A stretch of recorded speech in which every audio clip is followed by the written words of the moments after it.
Il faudra encore patienter quelques semaines pour profiter pleinement de la place Jean Jaurès. Alors que les nouveaux espaces publics sont déjà mis en place, la livraison de l'aire de jeu est repoussée au 7 juin prochain. Une bonne nouvelle pour les habitants qui sont impatients. Tous les enfants de la place sont privés de jeu depuis 3 ans, donc ils attendent qu'une chose, c'est de retrouver leur espace, qu'on puisse se retrouver en famille.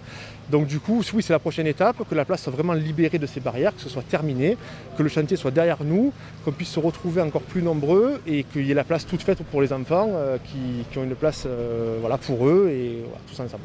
Le week-end dernier, l'impatience était trop grande pour les riverains qui se sont appropriés les jeux sur la place avant même leur homologation. La municipalité pointe la responsabilité de la société d'aménagement et de la métropole.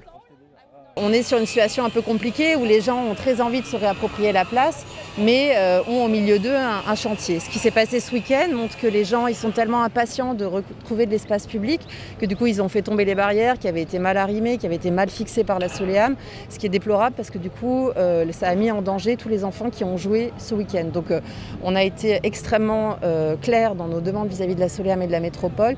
Ils doivent sécuriser ce site, ils doivent le gardienner correctement, ils doivent permettre d'assumer le fait qu'ils aient beaucoup pris de retard sur leur chantier en sécurisant correctement cette partie avant qu'elle ne soit livrée au public. Joint par téléphone, la métropole n'a pas souhaité répondre à notre demande.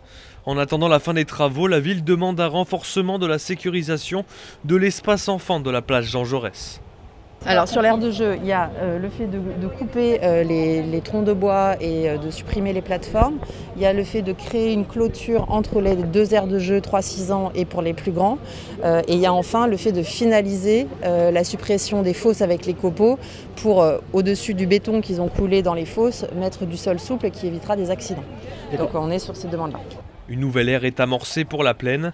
Un projet collectif réunissant tous les acteurs du quartier est programmé dans les prochaines semaines.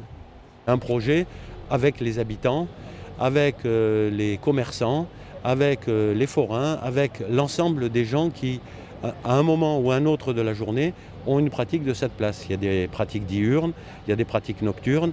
Il faut que l'ensemble de ces pratiques puissent cohabiter dans le respect des habitants de cette place et du quartier.